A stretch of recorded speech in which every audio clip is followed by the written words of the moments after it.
किसान आंदोलन पर बोले राकेश टिकैत के भाई नरेश टिकैत, जब तक मांगे पूरी नहीं होंगी तब तक चलेगा आंदोलन। चुनाव लड़ने के सवाल पर नरेश टिकैत ने कहा कि पिछला अनुभव ठीक नहीं था, अब चुनाव लड़ने का कोई इरादा नहीं है, लेकिन बीजेपी का विरोध जारी रहेगा। टिकैत बीजेपी को छोड़कर किसका समर्थन करेंगे, इस सवाल पर नरेश टिकैत ने क्या कहा, न्यूज 18 के एक्सक्लूसिव इंटरव्यू में देखिए। बताओ, किसान आंदोलन को 1 साल हो गया, अब के हल निकलता दिखाई दे रहा?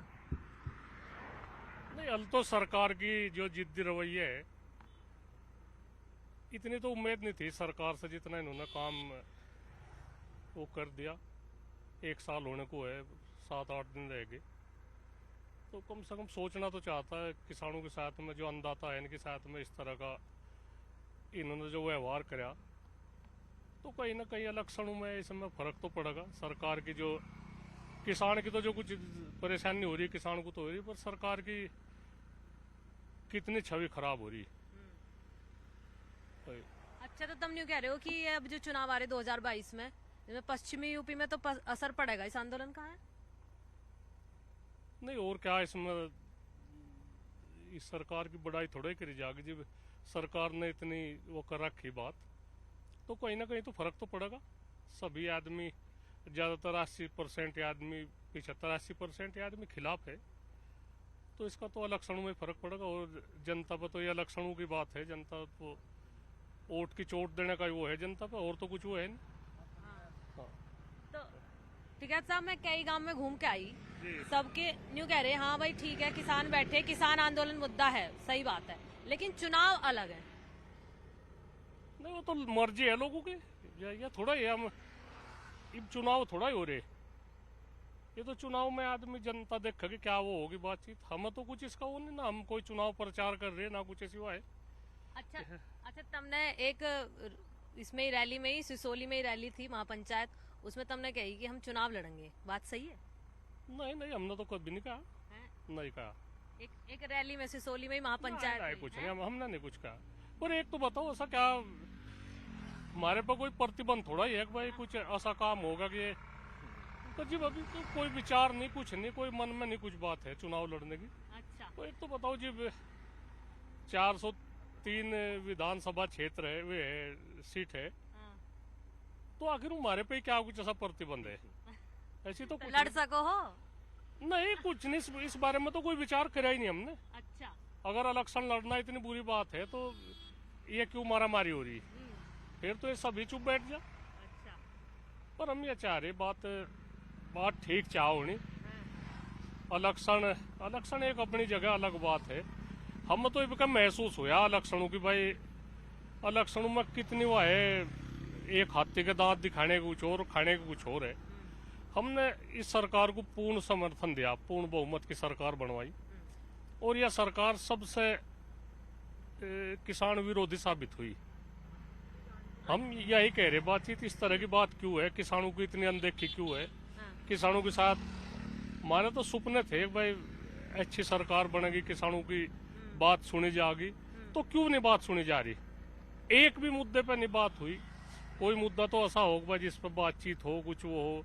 गन्ने का है, बिजली का है, महंगाई का है, गुंडागर्दी का है, भ्रष्टाचार का है, तो किसी एक पर तो सरकार खरी उतरो, नहीं उतरे खरी। अच्छा, हाँ। और आपके भाई राकेश टिकैत कह रहे घूम घूम के हम बीजेपी को हराएंगे, हैं? तुम्हारा क्या कहना?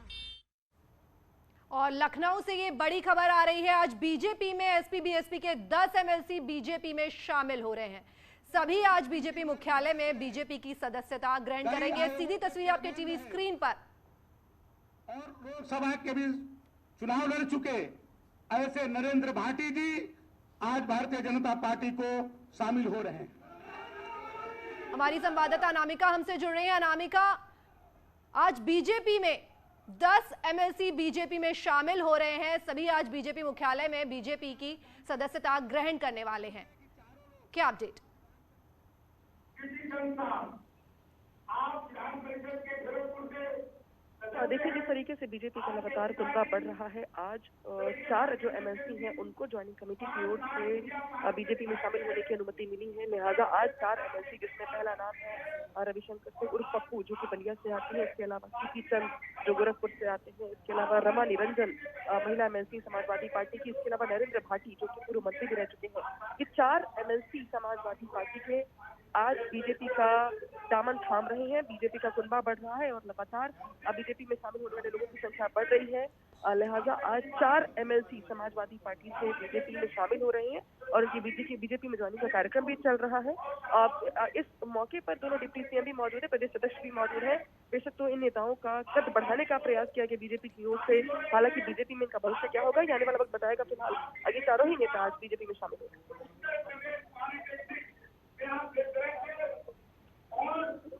पिछले 15 वर्षों से उनके लगातार भी रहे।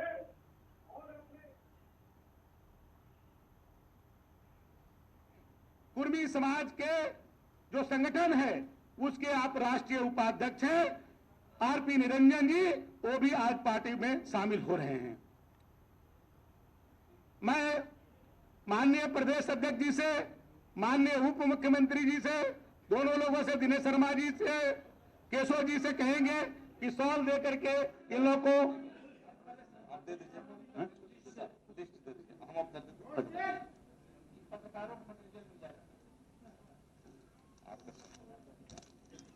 आदरणीय नरेंद्र भाटी जी से आग्रह करेंगे कि आदरणीय दिनेश शर्मा जी का साल और बहार का स्वागत।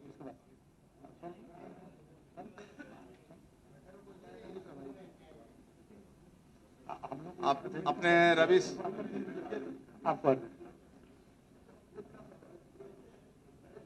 रविशंकर पप्पू भैया से आग्रह करेंगे आदरणीय केशव जी को साल उड़ाकर पुष्प से स्वागत करें।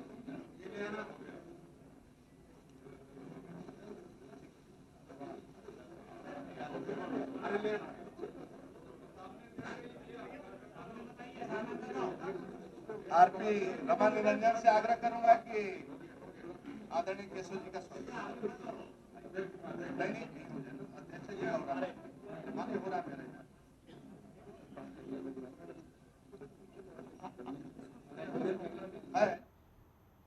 और इस वक्त सीएम योगी महोबा पहुंच चुके हैं, वहां की क्या तैयारी है जायजा ले रहे हैं।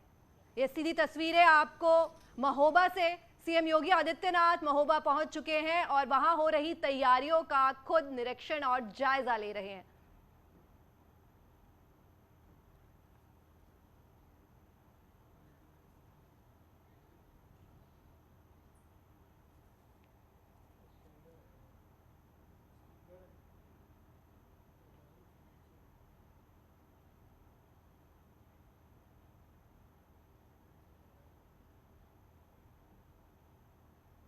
और महोबा में सीएम योगी आदित्यनाथ, पीएम मोदी के दौरे से पहले सीएम योगी आदित्यनाथ महोबा पहुंचे और वहां की तैयारियों का ले रहे हैं जायजा।